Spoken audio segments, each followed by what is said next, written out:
Hello, everyone, and welcome. We're so excited to have you here this afternoon. Happy Friday. Hi, Paul. Hi, Lucy. So nice to see Um, your beautiful faces. And hey, Karen, we're so happy to have you here.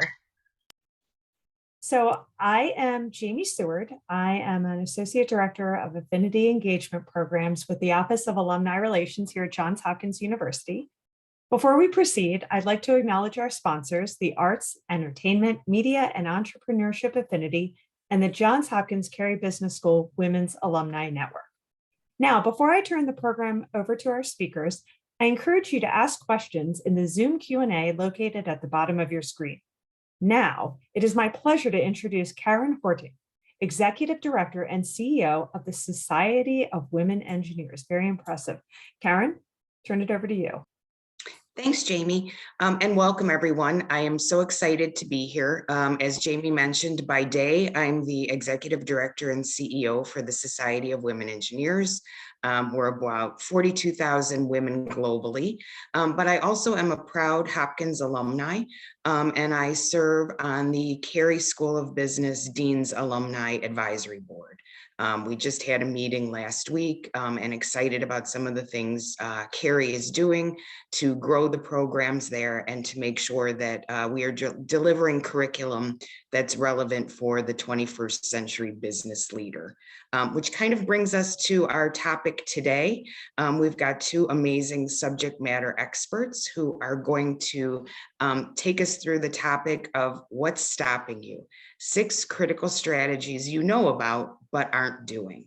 And I know as a business leader, these last 19 months have probably been the most challenging of my long career. We certainly didn't have any roadmaps to follow. And so we really had to rely on the bit of data we could gather, but sort of trust our guts as we had to pivot to be able to survive and for many of us thrive and innovate during a really difficult time. So with that, let me introduce our panelists for today. First, we have Paul Jan Zdunek. After a decade-long career as an orchestra conductor, Paul brings over 20 years of C-suite experience providing business leadership and transformation services for both profit companies and charitable organizations. As partner at Tipping Point Strategists and now the Chief Operating Officer at Miller Kaplan O, one of the top 100 accounting and business advisory firms of its kind in the US, Paul helps organizations with leadership development, change management, and conflict and crisis resolution. He's taught at the University of Southern California's Saul Price School of Public Policy and continues to deliver keynote speeches on the topics of his expertise. He is the co-author of a book on cultivating gray leadership titled Cowboys and Conductors, Conversations on Horseman Humanship. Paul, I've got to get a copy of it. Paul's passion is connecting people to their aha moments. I think we're going to have some today, and leading them to those incredibly surprising and powerful places they never thought were possible. And he's joined by Luci Gabel. Luci is an executive coach and partner at Tipping Point Strategists. She has over 20 years of academic and professional experience in business leadership and human health. Her leadership experience ranges from the Department of Defense to private companies to entrepreneur and VC-funded startups. She lived and worked in cities around the world like Honolulu, Seoul, New York, Washington, D.C., Silicon Valley, and LA, to name a few. She currently teaches remotely at the George Washington University School of Medicine, and her book, Eat to Lead, landed on bookshelves last October. Okay, a second book for us to pick up. From a colorful life and career, she developed a skill for challenging conventional norms to make what seems to be impossible possible. She believes you can have it all if you want it. Her mission is to help leaders make bold, balanced, healthy decisions for themselves and their teams so they can have the satisfaction and joy that comes when your purpose, people, and place are aligned.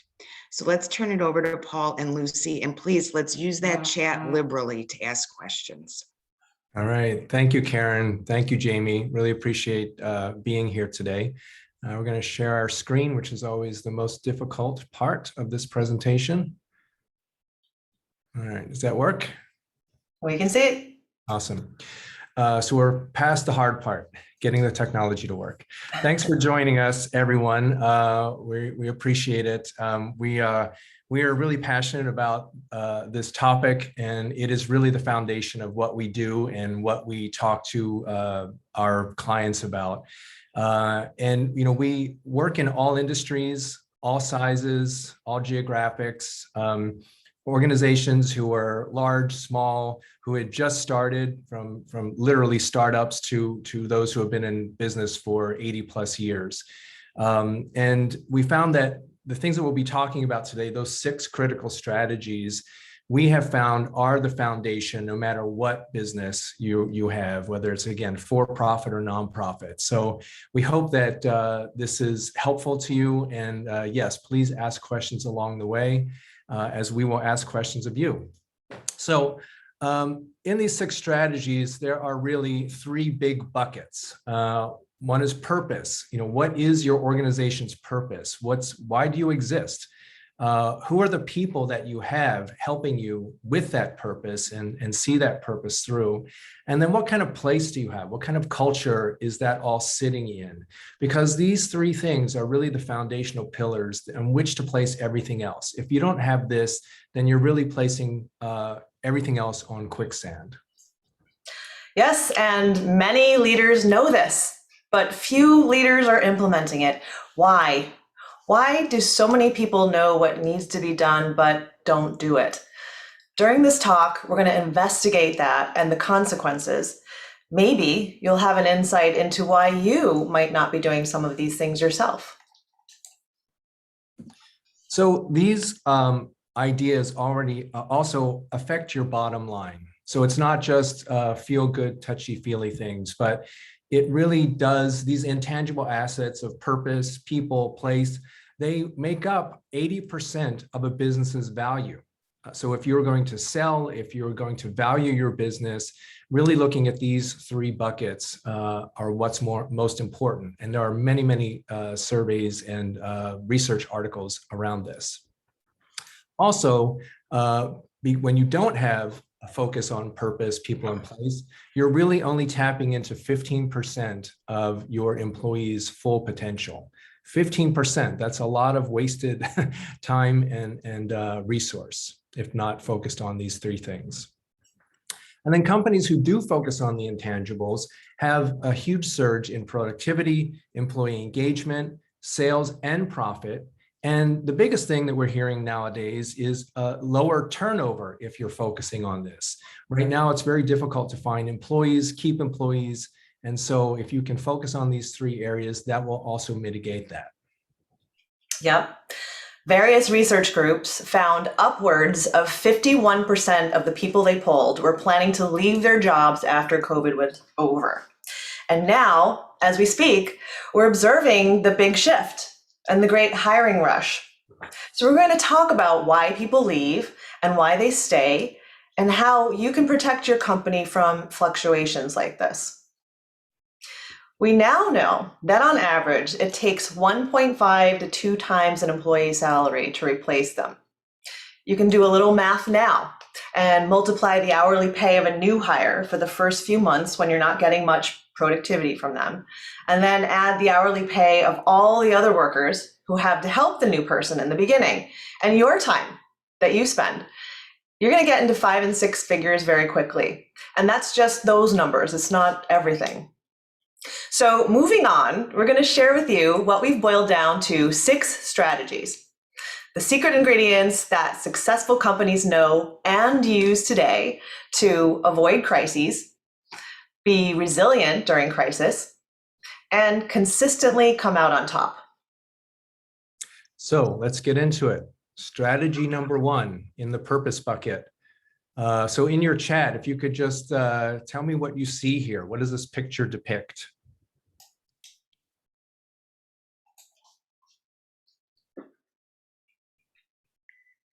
All right, I don't see anything in the chat.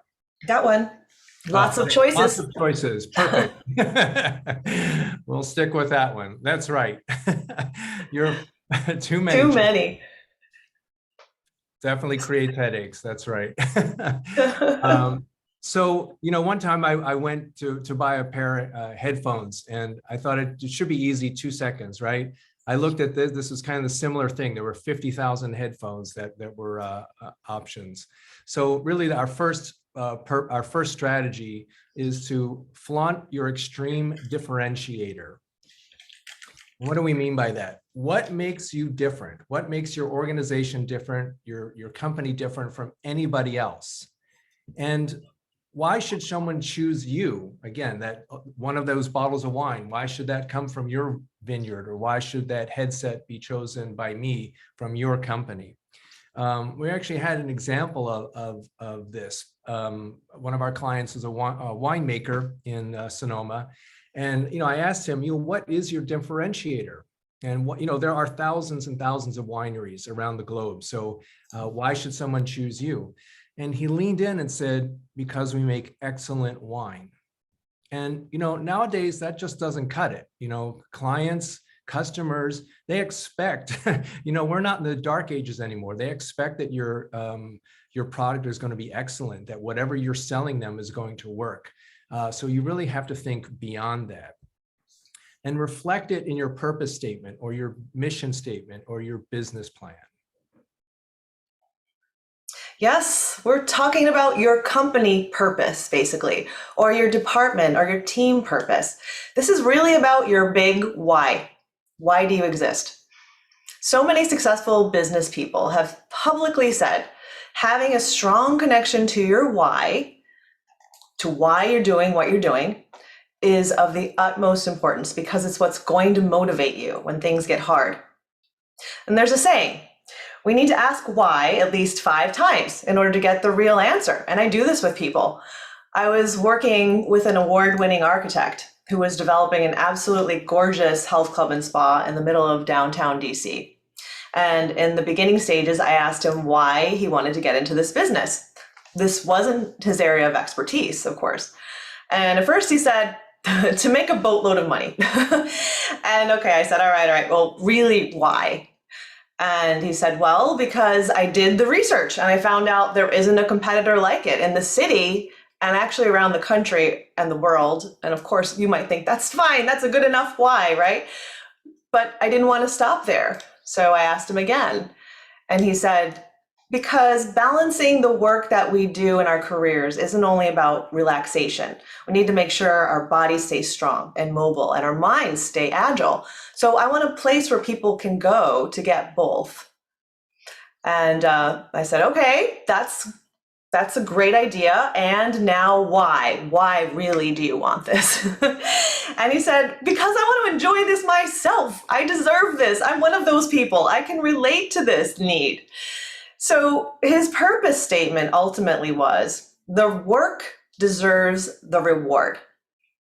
And this is someone in the first stages of a business. But if you're involved in a company or have a business that's been around for a while, you want to revisit this question because things change. And we all know things have changed greatly in the last couple of years.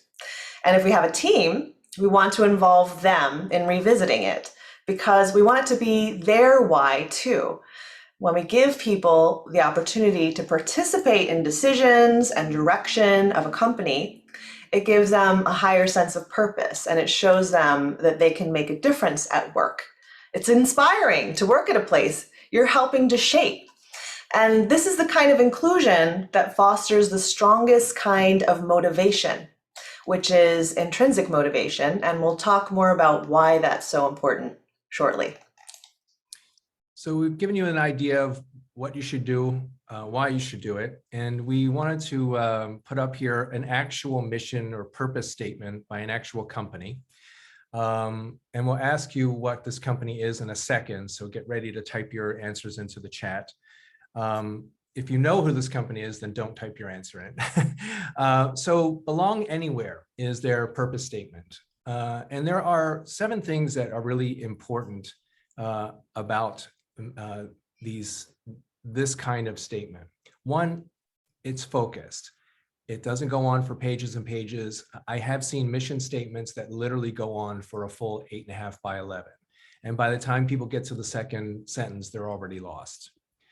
It also has to solve an unmet need, something that your customers need, your clients need, something that they don't have. You know, think of Apple and how they continue to solve unmet needs that we don't even know we need or we need to need. Mm-hmm. Yep, and it leverages your distinctive offerings and it zeroes in as clearly as possible on what you have that others don't. It also guides value. The mission or the purpose statement is actually a cornerstone of your company culture. It turns out to be a North Star for your team. It's the guidepost that they use when it comes to making difficult decisions. Research shows that when people have a clear North Star, they make better decisions faster, and their companies are more productive and profitable. It also needs to be inspiring. When your statement is inspiring, people align and identify with what you're doing. They want to be a part of it.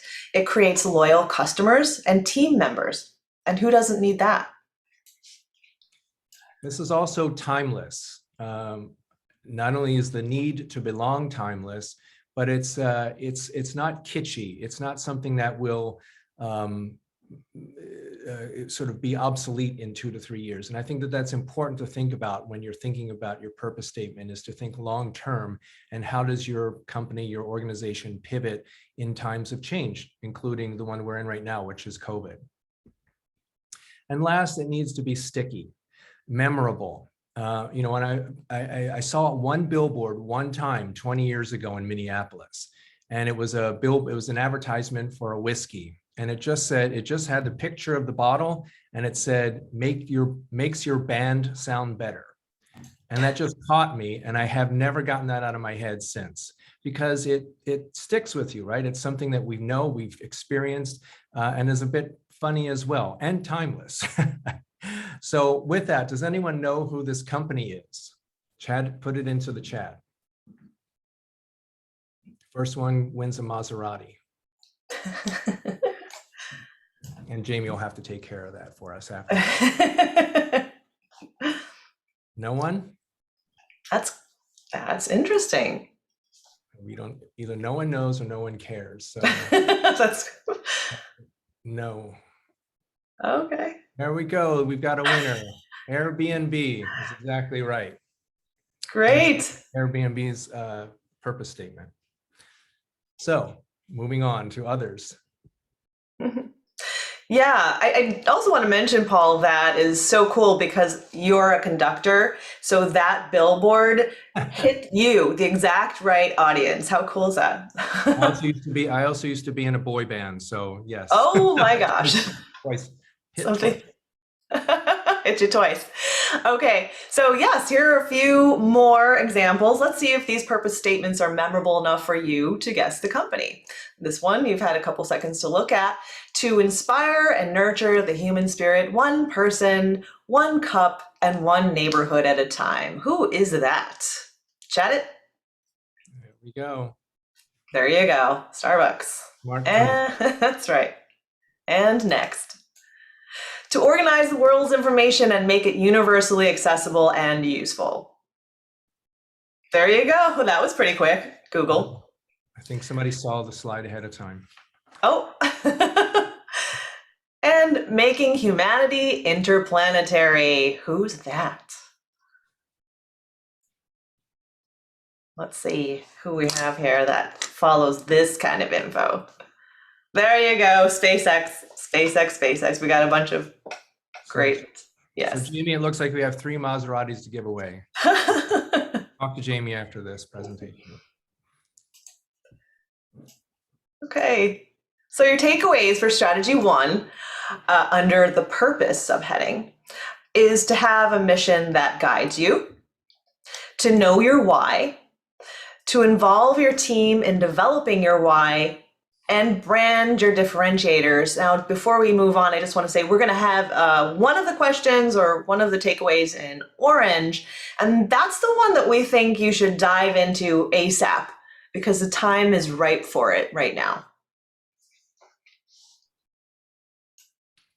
Oops, hold on. There we go. Sorry, guys. So second strategy is to expand your universe. Never underestimate your place in the world. And what do we mean by that? You have to really think about who your direct and indirect competition is. So not just those who are next to you, not just those in your neighborhood anymore, but with the internet, we have customers and competition all over the globe. Competition, indirect competition, for instance, we're in LA, so some of our competition is the great outdoors, the beaches, the mountains, the deserts. So you have to think about that. You also have to think about it from your customer standpoint. You know, what is their choice matrix? How are they making decisions to spend their time, spend their money, spend their resources? And is it going to be with you? And how can you get them to focus their time, money, and resources toward your organization, your company? And even though we say, oh, well, you know, we have a handle on this, we've got this, we often become very insular. And what's interesting is I had a client recently who, you know, says, well, everyone knows we're great. And, you know, they don't go to our competition because they know we're greater than they are. Well, they know that internally and maybe in the industry, but, you know, outside of baseball, so to speak, your customers don't know that you're the greatest and why that is. So unless you're hitting them over the head with it, most likely they don't know what you think they know. And now we're online more than ever. Are you taking advantage of this? Are you looking at your competitors around the world to get good information? If they're doing things that are similar to you, are you discovering ways to strongly differentiate yourself from them? Being online now is expected. You can use online research to find your larger customer base, like many businesses have done since COVID. Doctors' offices expanded into protected Zoom meetings. Exercise studios moved into live online classes. Universities have come online, all kinds of universities that you'd never expect to see online. And all of these places have discovered broader customer bases, new income streams, and with it, new ways of doing good work. So the takeaways for strategy 2, expand your universe, is to know your biggest competitors around the world and know what your customers value and need at this time and leverage this incredible opportunity to grow. You need to do this anyway. If you can't explain what makes you different from everyone else in this large market, you won't be able to attract money from investors or customers, and you won't be able to attract your best teams either. So that's a good segue, Luci, about investors and the group behind your group, so to speak. So in our people strategy, which is strategy number 3, we really need to build a board of strangers. And again, what do we mean by that? You know, does each of your board members bring a non-duplicated network? That network could be it could be geographic, it could be profession, it could be age, it could be race, ethnicity. It's really about creating an independent board that doesn't have connections to each other, but also has connections to many, many different networks that they can bring to the organization. Diversely networked boards bring, Luci, what do they bring? They bring a rich perspective. So we want people that have different gifts, different kinds of knowledge, different experience base to the table. If you want people who have something to offer you, you want people who have the ability to fill in the gaps that others can't. You don't want similar individuals. For example, you want people with sales experience and then someone with legal experience and someone with trade experience, etc.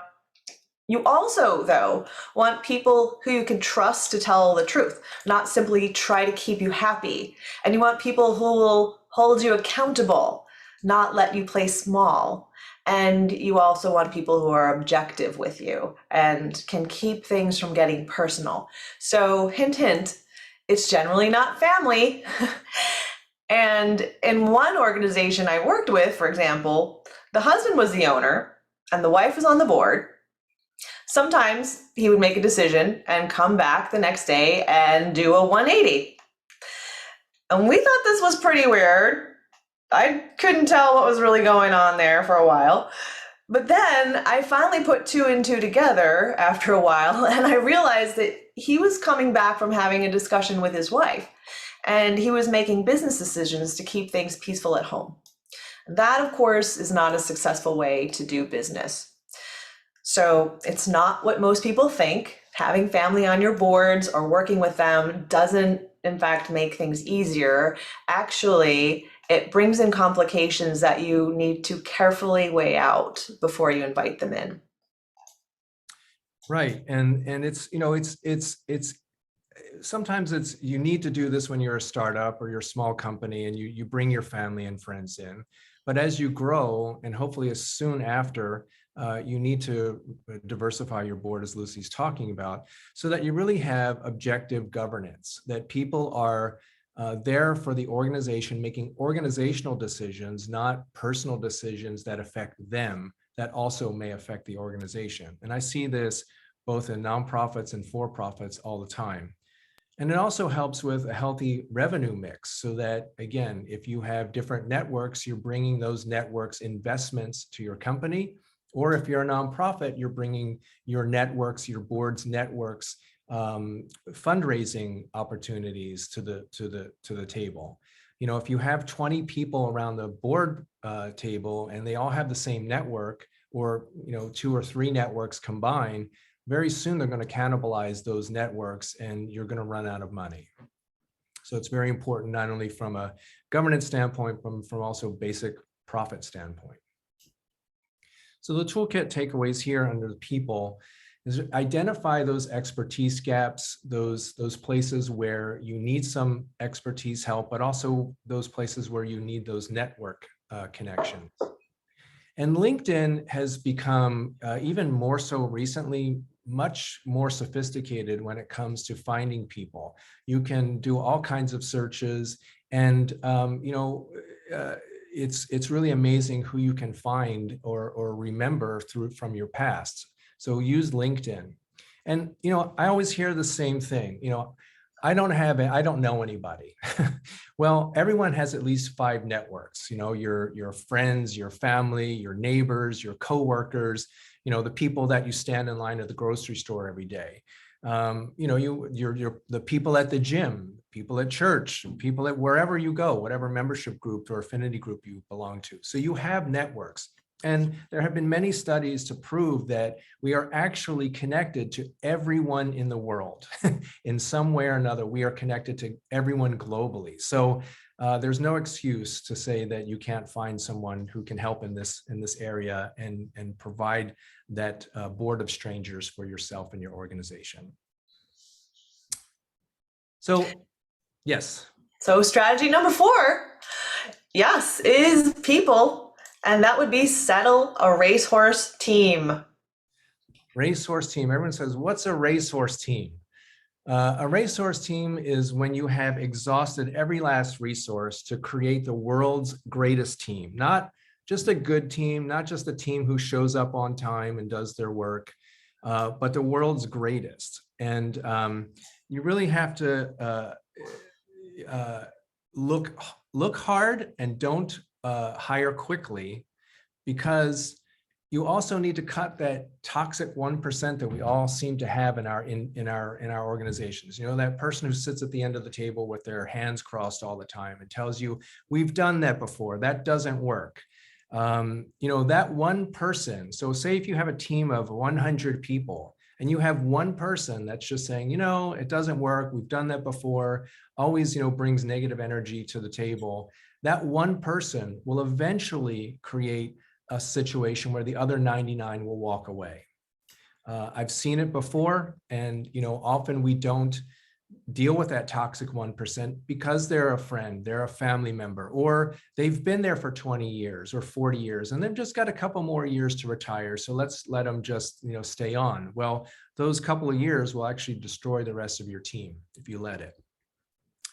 Also, when we're dealing with these issues, dealing with the toxic 1%, don't use documents to discipline. Don't say, well, it says in the employee handbook that you should do this, or we have a policy that says that. They don't care. They are formed from the time they're 7 years old. So they're not going to change who they are based on an employee handbook. And then, also realize, again, how serious this is, because people will buoy or bankrupt an organization. And an organization that's financially healthy, it'll take longer to bankrupt, it'll take longer to destroy. But if you look at your financials over 5-10 years, you'll see a decline if you have this kind of toxic 1% and you're not really putting all your resources into building that racehorse team. There are 2 organizational behavior theories that are really appropriate here.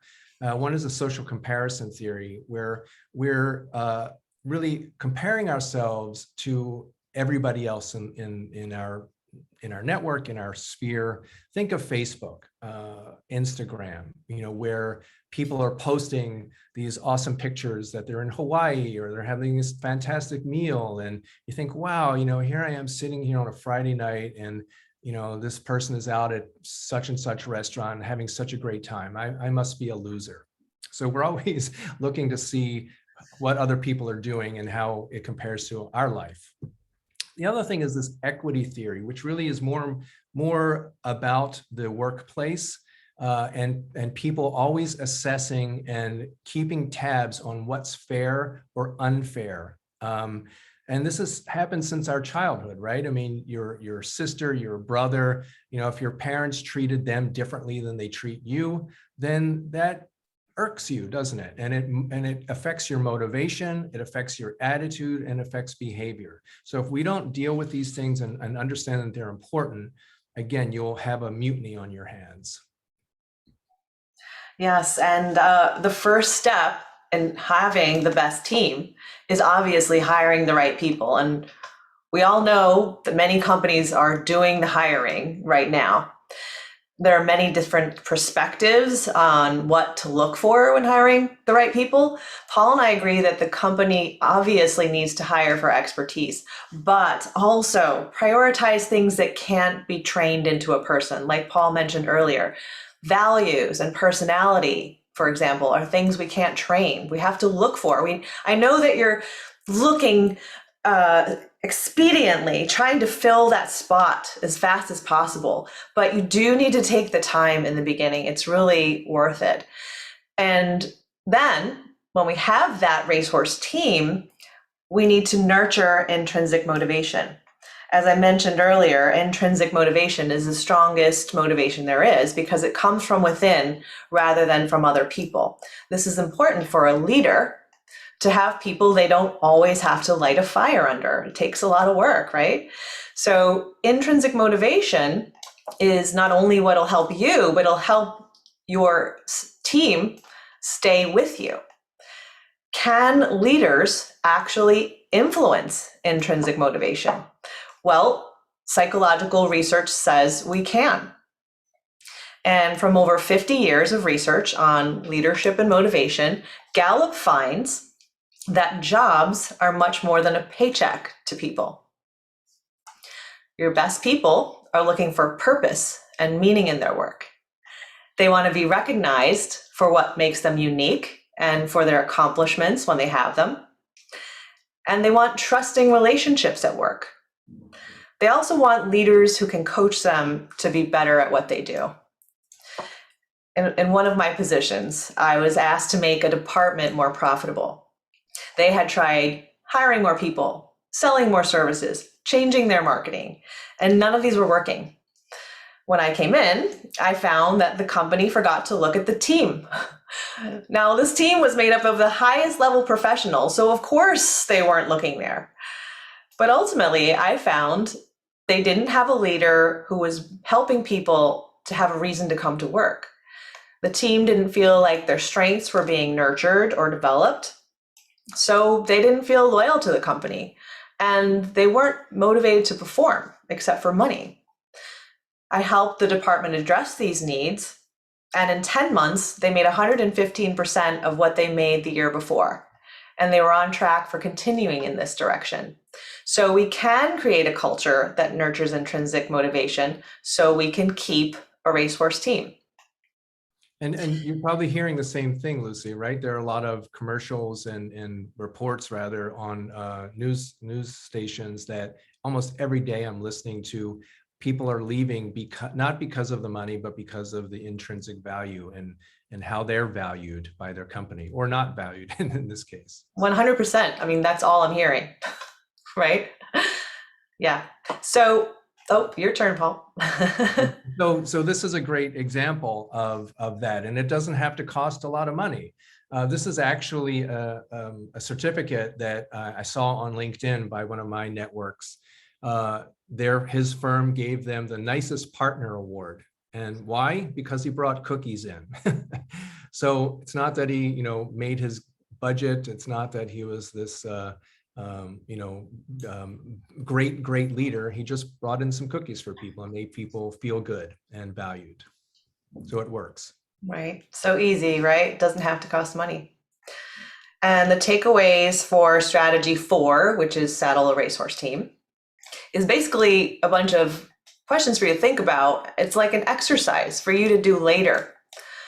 So sit down and list your direct reports. Think about who you'd love to fire and who you'd love to promote. And then think about who you can develop into winners and how. And then really look inward and ask yourself, what's stopping you from doing this? And then what happens when you find the answer to that? A lot of people feel the fear and don't do anything. And if that's the case, you can do what other successful leaders do. Get some help. I'm a coach. We have a consulting company because people need this kind of thing. You might have a mentor or someone who can motivate you. We all need help with difficult things sometimes, so don't be afraid to go and ask for it. Strategy 5. Well, we're in LA, so we like this one.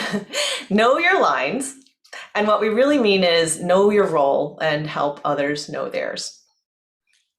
So when I go into an organization, I do these assessments and talk to the leadership and talk to employees. And one of the biggest things outside of we need more communication, better communication, more transparent communication is, I feel responsible for the job. I'm giving the responsibility for the job, but I'm not necessarily giving the authority.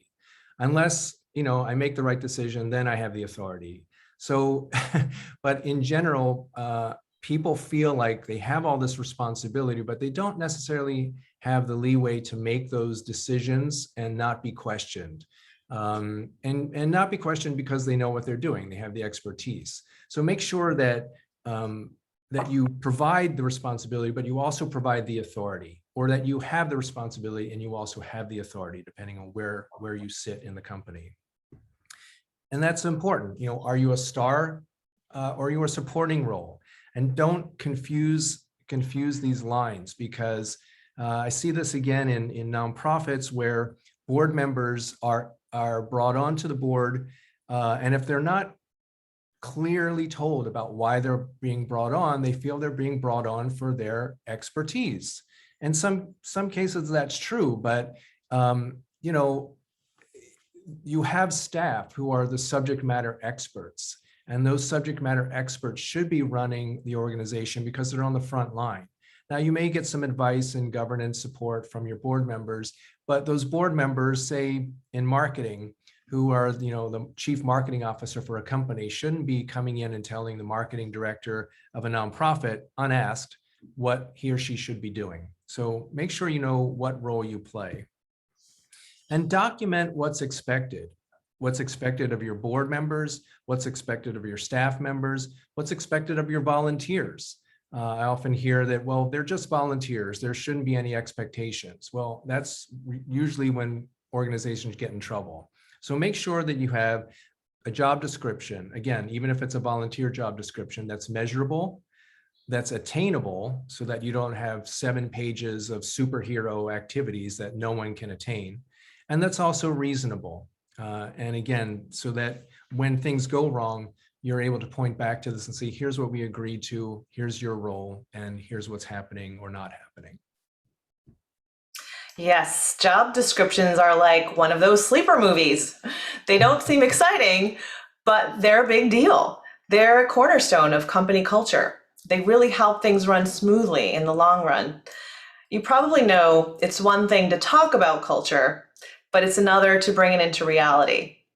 The best way to start is to have the right introduction to new hires right away. Disney does this, McDonald's does this. There are big companies that literally have universities to introduce employees to the culture. You don't have to have a university though, but this is how important these companies view the introduction to their new hires. After the introduction, then as leaders, we have to lead by example. There's no way around that. We can't deny that how we act and function absolutely sets the tone for what's acceptable with everyone else. And so we have to be on top of our game, but we must not only act, we also need to constantly communicate clearly so there's no question about expectations. So the toolkit takeaways for this, and again, Lucy's right. Job descriptions are not sexy. They're not very interesting, but they do help provide that framework to deal with the gray that you'll be dealing with employees. And even though I mentioned earlier, don't use the handbook to discipline, you should use a handbook to set the culture, to set the tone. I have a client recently who, a 40-year-old client, a 40-year-old business rather, and they had an employee handbook, and the first three pages had to do with harassment. So can you imagine coming into a company for the first day and you open the employee handbook and it's all about harassment? You probably think, what did I get myself into here? So be careful how you write it and how you frame your company culture within the handbook. Engage with your employees on both their job descriptions and the handbook, because they're living this. This is a community effort, and everyone has to, if they take part in it, then they are a part of it. And I think that that's more helpful because it's not something that was dictated down on high, from on high. And with all this, you really want to say, what do you want to be known for? And do your people want to work for this organization? And that's, if you ask that question, that will help you frame all of these pieces. I was thinking last night, Paul, that every one of these groups of takeaways could really just be a workshop that people have with their teams. That could be fun as well. Yeah, absolutely. So strategy 6 is melt the ice cubes before they become icebergs. I always like this picture because it reminds me of a gin and tonic or martini. Maybe that's how you need to deal with this, actually, this whole section. Maybe just, have a happy hour. Melt the ice cubes. The ice cubes, people say that, well, this crisis just happened or this big issue just happened. But it didn't just happen. They start as small things, which is why you need to address issues immediately. If you have that person, a brand new hire who comes in and they're late, then, talk about that day one. You don't have to make it a big deal. Don't wait for 2 weeks from now where it's making you so mad. Also, when we're talking about different ideas, we talked about diversity earlier, diversity in your board, but also diversity in your staff. You will have different people with different ideas, and that's good. You want to embrace conflict as long as it's healthy conflict and that there's already a trust and trust that there's a loyalty to the organization when you're in this conflict, that it's not about them, it's not coming from self, it's coming from what's best for the company.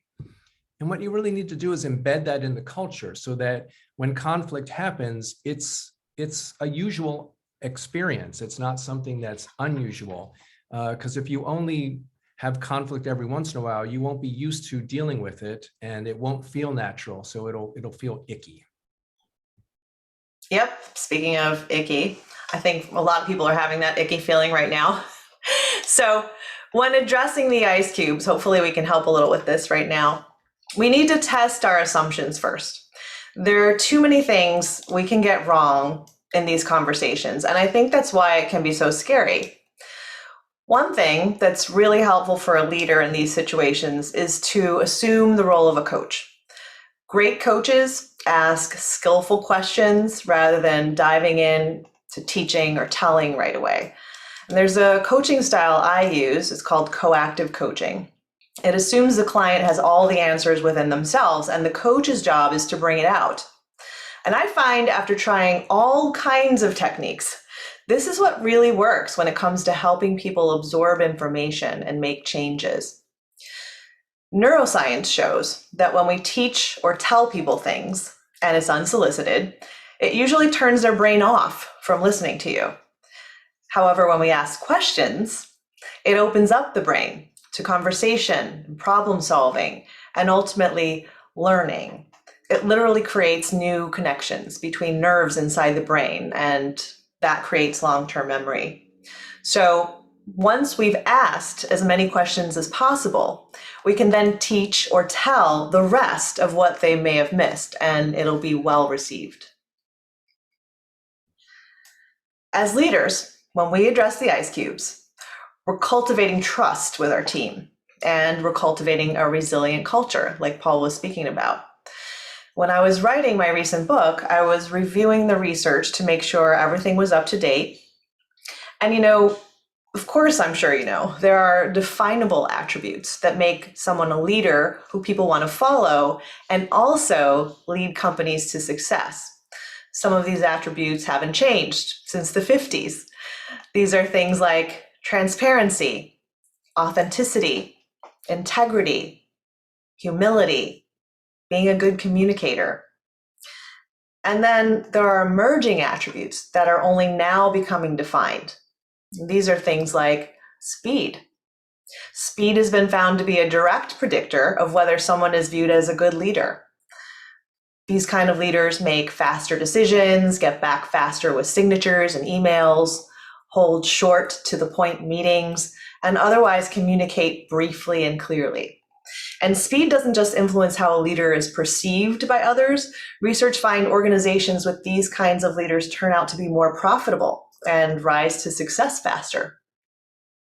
Mindfulness is another attribute of the most desirable leaders today.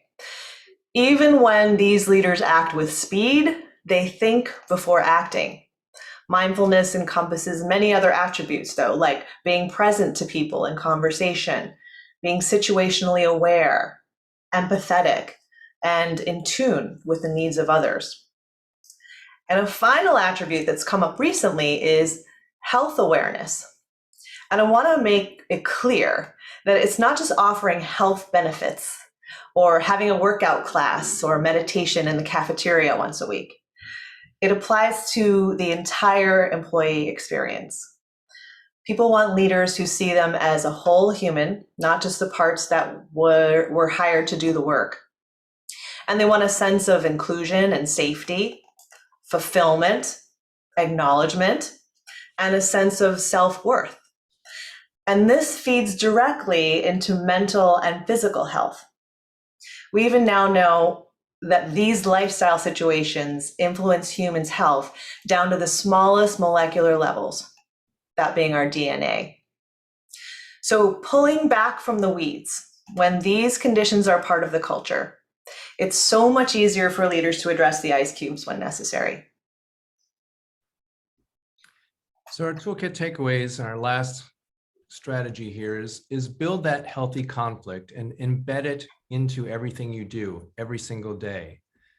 Lead with questions, as Luci said. Don't assume, but ask first. And practice that speed. We'd all love to have more time in our lives and really get to what we need to get to and not spend time on worthless words or topics that are not of importance at that moment. And the last thing is, the question is, why does this conflict feel uncomfortable to you? Going back to the original example I mentioned with that person coming in late on Monday. So you have this new employee who comes in, you start at 9, that person comes in at 9:05 first day. And you're like, oh, okay, maybe they couldn't find the parking place, had trouble with traffic. Next day, 9:12. Next day, 9:17. By Thursday, you're starting to get a little angry. And so by Friday, that person comes in again at 9:07. You sit down and what happens? You're so angry that all you want to do is pounce. But what happens is this assumption accelerator theory that we believe in, which is you've created your own vision, your own video, your own story of what happened. You think, well, that person doesn't care, or doesn't have a sense of time, isn't organized. Maybe that person was taking their loved one to a cancer appointment every day and didn't tell you because they didn't want to burden you on their personal family issues. So, be careful when you assume things and really do ask those questions first. Yeah, and to sum it up, we've got a video from the president of one of the most well-known and innovative companies in the world today. In this video, we think you'll recognize a lot of the strategies we just discussed. SpaceX was founded to develop the transportation systems to take people to other planets, make the human species truly interplanetary. We have amazing people that do amazing work, I think largely because people are really bought into the vision of taking people to other planets, Mars being the first point. Our employee base is our most valuable resource. We couldn't do the crazy, insane things that we do without the help of every individual here at SpaceX. Every employee's input counts, and we need to make sure that all that input is pulled together so that we can innovate. Without different voices and different opinions and looking at different ways of doing things, you're really stifling the ability to change. And innovation is all about our willingness to change. It's incredibly important to let people speak to you, leveraging their backgrounds, their experience, and their history. You learn from people's feedback, and it's really important for everybody to feel like they can raise their hand and express their opinion about better ways to design something, better ways to test something, better ways to build something. We actually have a really long way to go to achieve what I think is the optimal diverse workforce, but we're focused on it. I'm committed to it. The company is committed to it. Diversity makes us a better company. We need everybody's skills and experience and know-how in order to achieve these extraordinary things.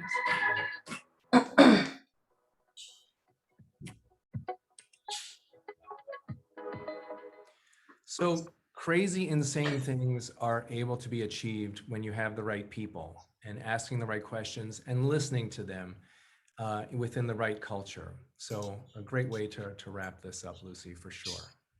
Thanks for that, Paul. And we want to let you know we take our own advice.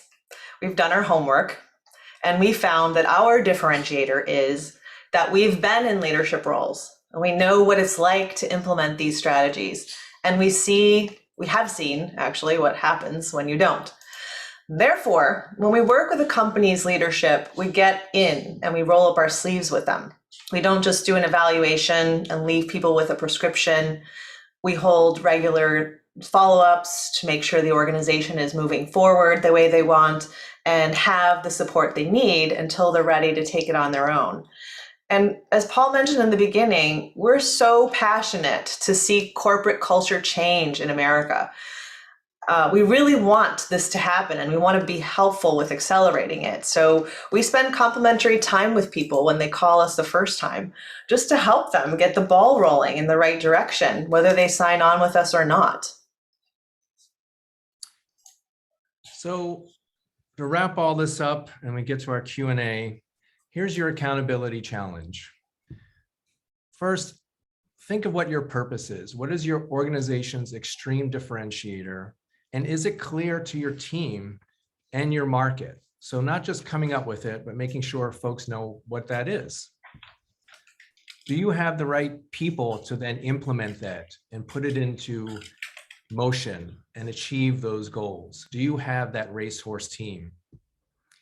And are you an organization that people want to work for? What kind of place have you created? including a safe place and a welcoming place and a place where people belong. So the question that we started with and the question we'll finish with is, so what's stopping you? You know, we all know these things, as Lucy said, but we don't tend to do them. You know, change is hard, even if it's something that's going to be better for us. But you need to embrace change, embrace that conflict, and know that you're all trying to move in the same direction for the good of the organization. You know, I was thinking about how hard this is to do, and I was thinking about the ocean. You know, I know we have a lot of folks from the East Coast. I was so excited to move to the West Coast here, thinking that the Pacific Ocean would be so much warmer. I wouldn't have to deal with the cold ocean of the Atlantic. And yet it's still cold here, you know, but when you go into the ocean for the first time, you know, you stick your toe in and then your ankle and then your knee. But, you know, if you just dive in, it's a lot easier. And then, you know, your body will adjust and you'll think the ocean's warm pretty quickly. So instead of worrying about what's stopping you, just dive right into it and you'll acclimate quickly. It's part of our human nature. So thank you for joining us. And now we'll take questions and any sort of points of view, surprises, anything you'd like to mention here. So Jamie, I'll turn it back over to you to moderate that. Thanks. Well, if anyone has any questions, we don't have any as of this moment, which is okay. Must mean you did a really good job of explaining everything. But I'll give it a moment. If anyone has any questions, you're welcome to put it in the Q&A. I'd love to know what people got out of this. What was their takeaway or their aha, if they want to drop it in? Great. Drop that in the chat. Of course, questions are good too.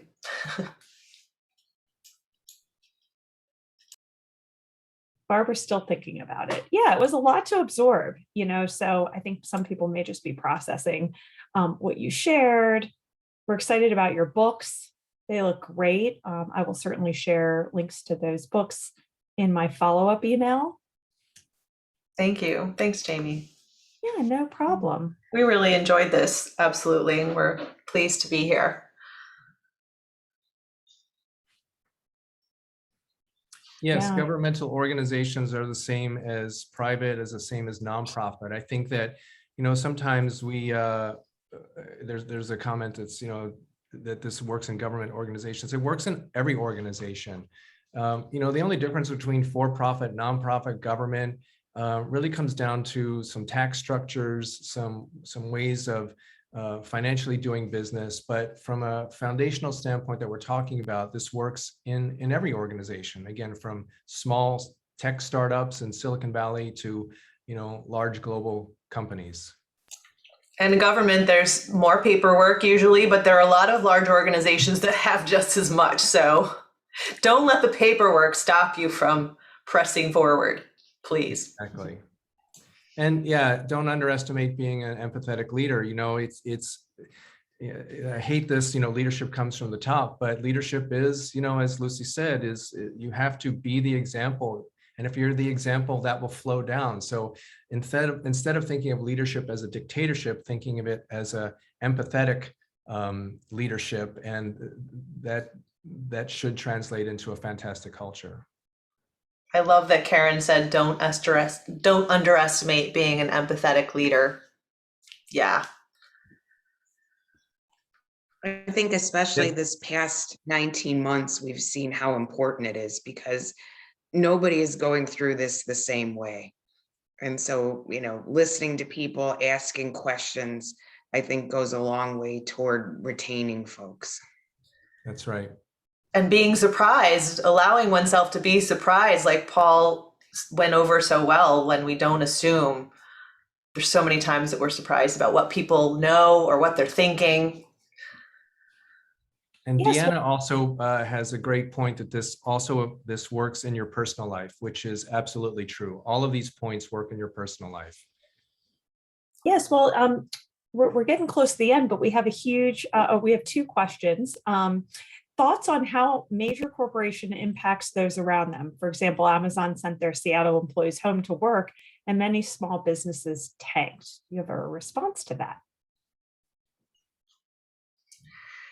Jamie, could you repeat that? Sorry. Sure. So one of our audience members wanted your thoughts on how a major corporation impacts those around them. And the example provided is Amazon sent their Seattle employees home to work and many small businesses tanked. Well, for sure, large businesses affect the economy as well as all of the humans that are working for them and their families, right? So, but I do think, and I've seen small businesses sending their people home to work as well. I really don't think there's a difference between the two. It's just a matter of how we handle it, and we have to do it with finesse.